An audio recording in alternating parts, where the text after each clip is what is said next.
And we should float the river, and while we're doing that, we should pick up lots of trash. We should float the river and pick up lots. We should float the trash. We could like bring some goggles and look for trash on the. There's no big boulder. We should pick up the river and float the There's a big boulder. Big boulder. And my mom kind of got like swept under it. And her like stuff got swept under the boulder. Not under the boulder. It's at the bottom. It's at the bottom. Yes. We can go pick it up. Mr. Olson. It's at the bottom of the river. Well, you We guys should should go fly- to like missing golf. We should fly to Austria and pick up trash on the Alps while we are skiing. Good idea, bro. I like that one. I do. I think that's the biggest idea we've ever had. The biggest thing. The biggest idea or the best idea? Biggest. Doesn't even make sense. Mr. Ellison, Ben. Yeah. you know one thing I like about this year's math book? It's for this. I don't know what the one thing you like about it. I know that. There's no hidden lore in it. Oh, that's I right. discovered hidden lore in last year's pre-algebra book. What does that even mean? There was like, you know, like how it was like the family was like doing like the road trip thing. Oh, like they show all the pictures and stuff. Like there was one area that I noticed where there is a man who looked like the dad but slightly older, standing with another woman. Therefore, meaning that he time traveled back in time, and it also implies that he had to remarry for some reason. And it's all on camera. Well, His order. it already comes back into the regular white. Well, like. Wait, you just said he was older, but He was a little older. He looked a little older, but he had but he was with another woman. He is, Then that they means already he established probably that the family had Okay, time yeah. because they Worse time or traveled died. to George Washington. Please stop. Okay. This is Very. His Does race. this relate to? What a great math lesson. Here we go. Drew was There we just raising me up. Hey, Yeah, probably. now, here we go. Radicals. Intellectual conversation. Radicals. Now, Yes. here I have convert the radical to exponential form. So let me talk about radicals before, or kind of like we can do it with this, is that radicals, and most of you are comfortable like on your calculator, you know where the square root button is. Do people know where the square root button is? Again, we're not using calculators. I allow you to use them during homework if you want to speed up the process. We get to tests, we check assessments, we don't use them, right? So with that being said, this is simplifying radicals. So maybe I shouldn't have put this yet, but, because I don't want to do the example yet. I want to talk just about general radicals. When we see a radical symbol, if we don't, this is the radical symbol, then we have a radicand, which is the number underneath the radical, then we have an index, which is the number right here. If you don't see a number right here, you would say that that is the what root.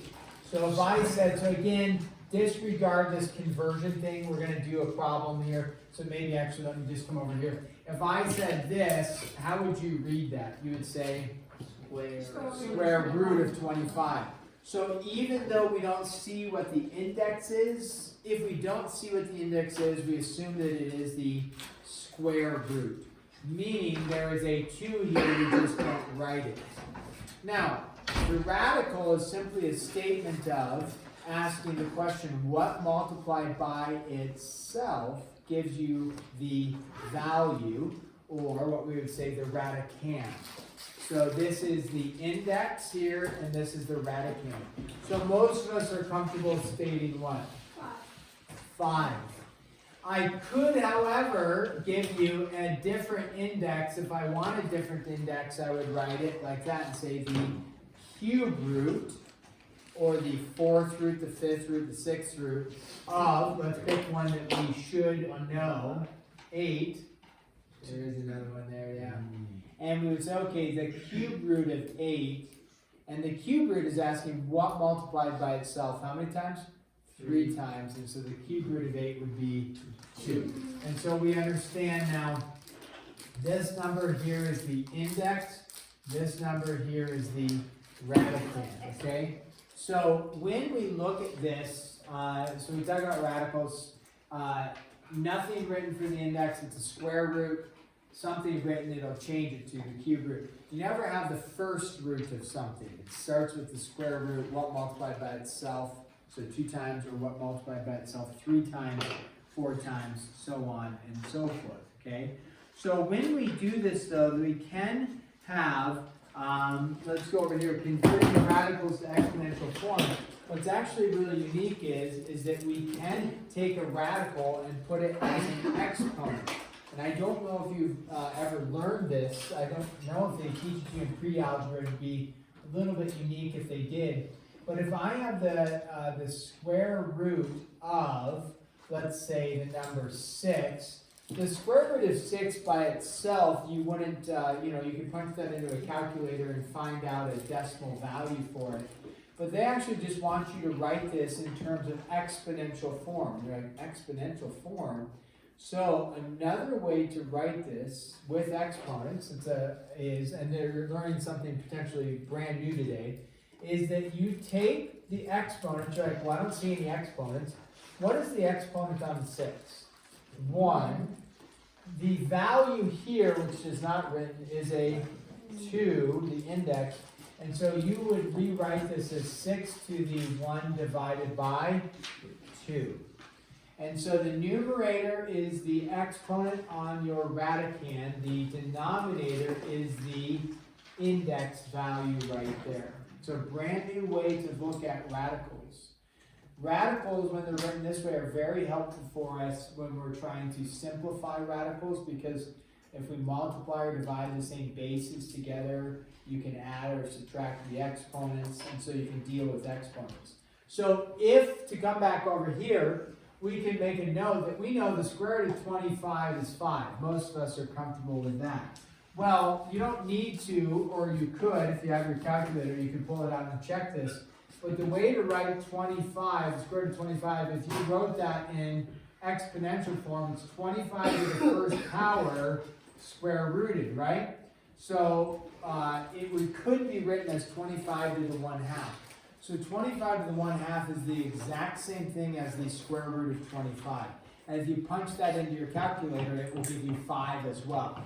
25 to the 1/2 is going to give you 5. So it's just a new way to look at it, but it allows us to work with simplification of radicals much easier. So go ahead, Ethan, you had a question or a comment?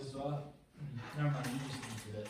Okay, so if we end up with something like this, the 8th root of 7 squared AB to the 4th. Okay, so our index is 8, right? And then in this case, we have 3 different radicands, if you will, 7 squared AB to the 4th. And I want to write this in exponential form. I'm going to take my individual parts of the radicand. Since they're attached with multiplication, I can work with them. I can split this up into 3 statements. I'm going to say 7 to the, what's the fraction that's going to be formed? 2 over 8. So your numerator is the exponent on the inside. Your denominator is going to be your index. Now we can reduce 2 over 8, right? We'll do that in the next step. A, what's the exponent on A? 1, so it'll be A to the 1 over, not, up here it was 2, but what's the index? 8. And then this would be B to the, we won't reduce it yet, 4 over 8. And then when we go to reduce all that, you would say 7 to the 1/4, A to the 1/8, B to the 1/2, like that. Okay, so exponent in the radicand is your numerator, index is your denominator. Okay. Let me erase this. Yeah. So then, Yeah. throwing them oranges. Right.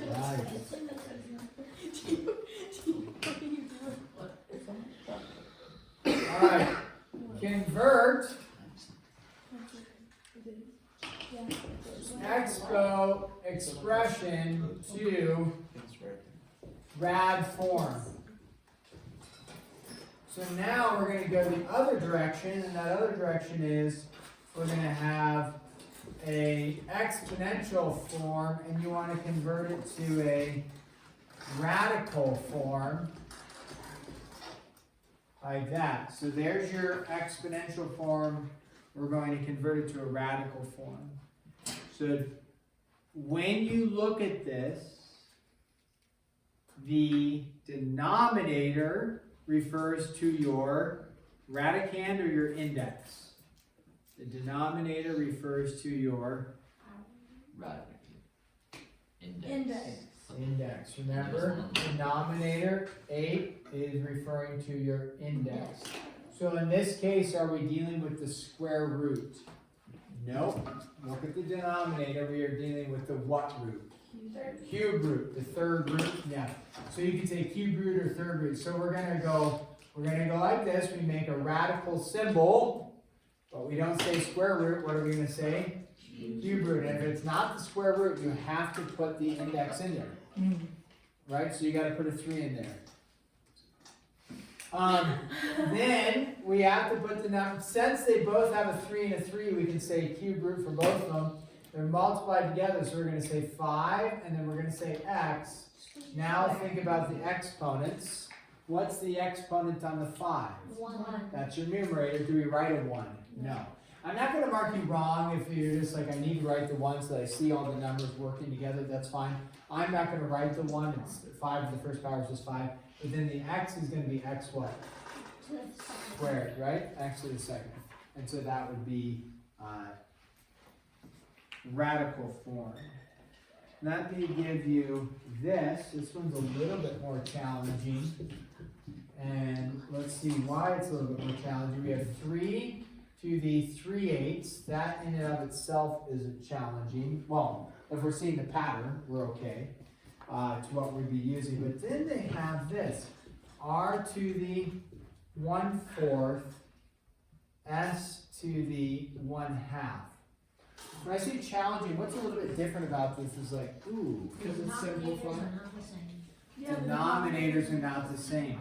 And remember the denominator, right, we didn't care about the numerator because, oh, 5 to the first, x squared, that was easy. And it was like, oh, great, they're both the cube root, right? Well, now you've got an 8th root, a 4th root, and a square root, 3 different indexes. Their goal is, their goal is not that you do this. Their answer key isn't going to have 3 separate radicals with an 8th root, a 4th root, and a square root. They're not going to have that, right? That would be the 8th, the 4th, and the square root. We don't write the 2 there. They're only going to have 1 radical like this. What index, Max, is going to be here? 8. 8, very good. The index of 8. But how is that possible when I see an 8, a 4, and a 2? Because R would be to the second. You just find a common denominator. Because And So- we'll add everything together. 3 to the, let's start with 3. 3 to the third. third, and then I'm hearing common denominator. R to the second, S to the fourth. Yeah, because the common denominator would be 8, and so you'd multiply this by 2 over 2 and 4 over 4, and that's what they're looking for. Okay? Now, She can jump. giggle, giggle, giggle. Okay. Simplify. That wasn't a bad joke, though, you know. Remember, I just hammered on you that one time about like 86 and just let you have it. Oh yeah. So chicken jockey, that's like. And then you got mad at me again because you're like, that would see no after I got mad at you, that would have been a perfect time to say 86 again. Yeah, and you did it. No. Yeah. But he said a couple other things. Why were you mad about 86? Because we're like trying to do the grading. and Will said, Oh, yeah. he's gonna do like 80, and I said 86. Yeah. Right, you messed it up. That was funny. Hilarious. Hilarious. Yeah. Oh, it was so funny. That is. I feel like I would have gotten in trouble if after it was like, okay. Yeah, you just gotta know. You gotta read. You gotta read the room. But then later you added one in at some point. Yeah, It was really yeah. good. And it was They funny. asked Nessie what his grade was or something No, it was Oh, it was It's like it was random. my turn. It was my turn. You were asking me for my grade, and I said 86 after I got an 80 and you gave it to me. Oh, yeah, yeah. You added it right there. So anyways, here you're like saying chicken jockey. It's like, you got a couple giggles. But not much. You got a couple giggles from the usual suspects over there. Don't giggle at anything though. So. Usual suspects. Well, Yeah. Steal. Okay, so, simplify if you can, meaning some of these can be simplified. If you have the square root of 18, they're not actually looking for you to take your calculator and go square root of 18. Now, some of your calculators will do this. Our goal is to have it in simplest radical form, meaning you're not going to get a decimal. Because we know that the square root of 25 I've erased it is 5, right? You don't need a calculator to tell you that. Square root of 18 is going to be something like 4.1 something, right? So that is not our goal though. Calculator, hit enter.